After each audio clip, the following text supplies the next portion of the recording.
رسول اللہ نے فرمایا وہ اور کیا ہے جو اور دے گا، وہ اور کیا ہے جو وہ دے گا۔ اللہ غنی۔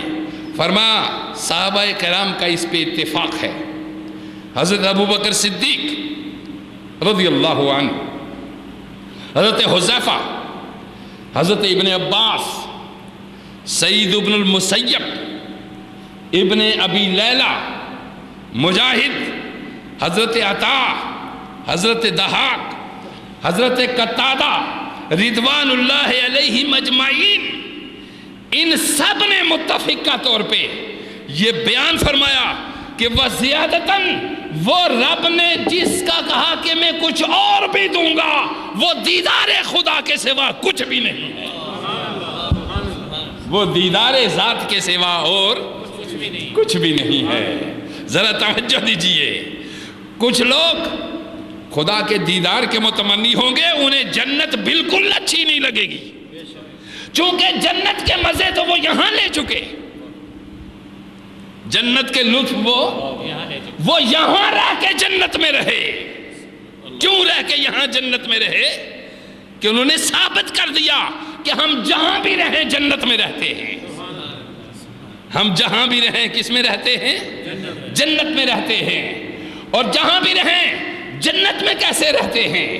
کیسے ہماری ہر بیٹھنے کی جگہ جنت بن جاتی ہے، ہر کیسے ہمارا غزوہ جنت بن جاتا ہے۔ ہم کربلا میں ہو تو سرزمین کربلا کیسے جنت بن جاتی ہے، ہم احد میں ہو تو سرزمین احد کس طرح جنت بن جاتی ہے۔ توجہ دیجئے، ارشاد فرمایا کہ اس سے ان الذین احسنوا الحسنى وزیادۃ، ہم نیکی کی جزا تو بہرحال تمہیں دیں گے، اس کا ثواب تو بہرحال تمہیں دیں گے، لیکن اس کے سوا کچھ اور بھی دیں گے، اور اس کچھ اور کا تذکرہ خود نہیں کیا تاکہ اس کی اناؤنسمنٹ محمد مصطفیٰ کریں یا ان کے خدام کریں کہ ہم وہ بھی دیں گے۔ تو دنیا میں انسان کی آخری خواہش، آخری طلب، آخری آرزو دیدار پروردگار عالم ہے، اللہ کا دیدار ہے اور اس تک رسائی ہے۔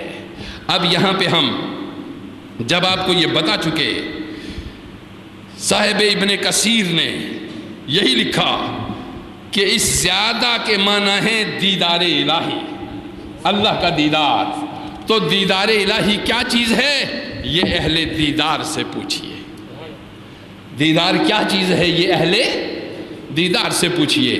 اور اب یہاں پہ آیا، ہم جو جس چیز کو بیان کر رہے تھے وہ تھا ایمان۔ ہم نے بیان کیا کہ نبی سے تعلق کی 4 نوعیتیں ہیں، ایمان، اطاعت، اتباع اور محبت۔ ہم نے اب حقیقت ایمان کو بیان کرنا ہے۔ کس چیز کو بیان کریں گے ہم؟ حقیقت ایمان۔ ایمان کی حقیقت کیا ہے اس کو سنیے۔ یہ حدیث پاک جو میں آپ کے سامنے بیان کرنے لگا، یہ امام احمد نے بیان فرمائی، طبرانی نے بیان فرمائی، اور حدیث کے الفاظ یہ ہے۔ عمر بن جموع رضی اللہ تعالیٰ عنہ اس حدیث پاک کے راوی ہے۔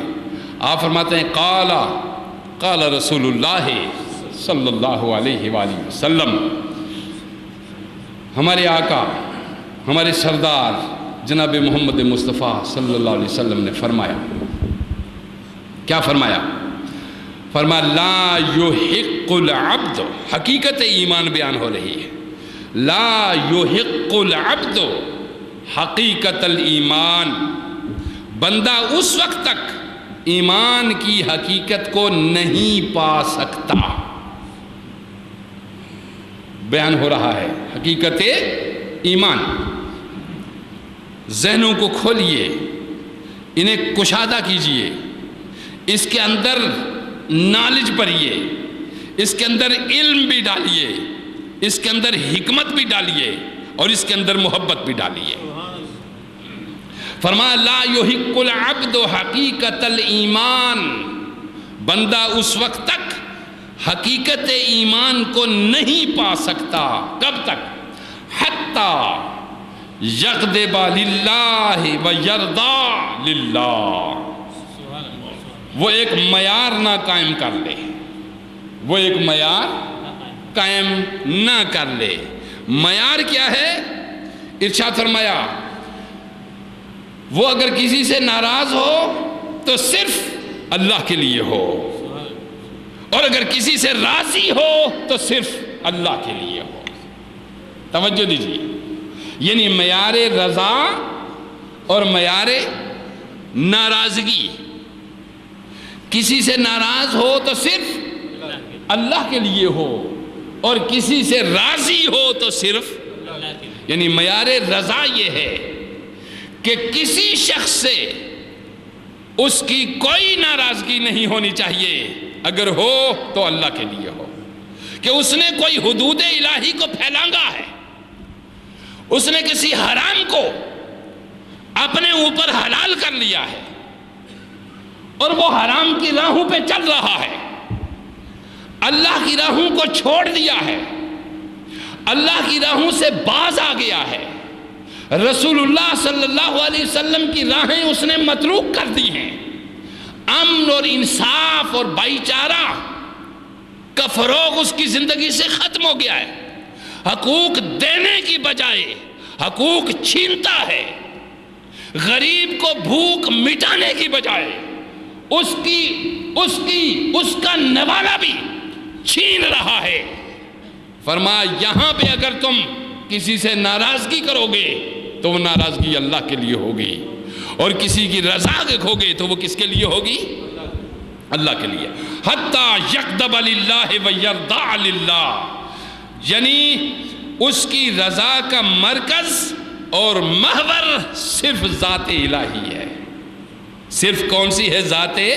یہ ایمان کی حقیقت آپ کو بیان کر رہا ہوں جو رسول اللہ صلی اللہ علیہ وسلم نے. مجھے اپنے نفس کے لیے کسی سے ناراض نہیں ہونا چاہیے، مجھے بالکل یہ خواہش نہیں کرنی چاہیے کہ میرا کوئی احترام کرے، مجھے بالکل یہ خواہش نہیں کرنی چاہیے کہ میری بزرگی کا کوئی قائل ہو جائے، مجھے بالکل یہ خواہش نہیں کرنی چاہیے کہ میں جو انسان ہیں عام ان سے ذرا ہٹ کے کوئی چیز بن جاؤں، اور میرا مقام ذرا ان سے بلند رکھا جائے، میری خواہشیں عام لوگوں سے ذرا اور بلند ہو جائے. توجہ دیجئے، فرمایا حتی یغضب للہ و یرضا للہ، تمہاری رضا صرف اللہ کے لیے ہو. آپ کی بیٹے سے آخری انتہا تک، آپ کا بیٹا ہے، اس کے اوپر آپ کے حقوق ہیں اور آپ کے اس پہ حقوق ہیں، اور آپ دونوں میں سے حقوق اور فرائض ہیں جو اللہ اور اس کے رسول نے بتائے ہیں. اس میں سے اگر وہ آپ کے حقوق کو چھوڑ دیتا ہے، ادا نہیں کرتا، ناراضگی کا کوئی سبب نہیں ہے. ٹھیک ہے، چھوڑ دے، کیونکہ وہ اس کا اپنا عمل ہے. اگر وہ اللہ کی بتائی ہوئی راہ پہ کہ ماں باپ کا احترام کرو نہیں چل رہا بتانے کے باوجود، تو اس کو چھوڑ دو. اگر اس سبب سے آپ اس سے ناراض ہوں گے، یہ ناراضگی نفس کی وجہ سے ہوگی، اللہ کی وجہ سے نہیں ہوگی، اللہ کی وجہ سے نہیں ہوگی.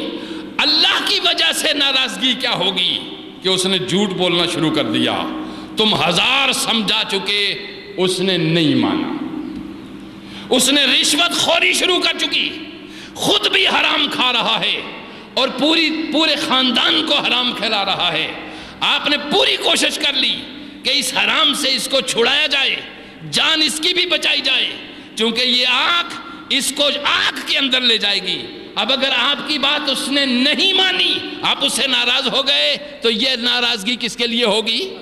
اللہ کے لیے ہوگی. کوئی ملکی مفاد کے خلاف وہ قدم اٹھا رہا ہے جو ملک کے لیے، قوم کے لیے، انسان مثلا ملاوٹ کرتا ہے کسی شے میں، جس طرح ہمارے ہاں ملاوٹ کا ایک انبار ہے. آج بھی ایک مشہور اور معروف کمپنی کی بات کر رہے تھے بزرگ ہمارے حبیب کہ دودھ کی جگہ اس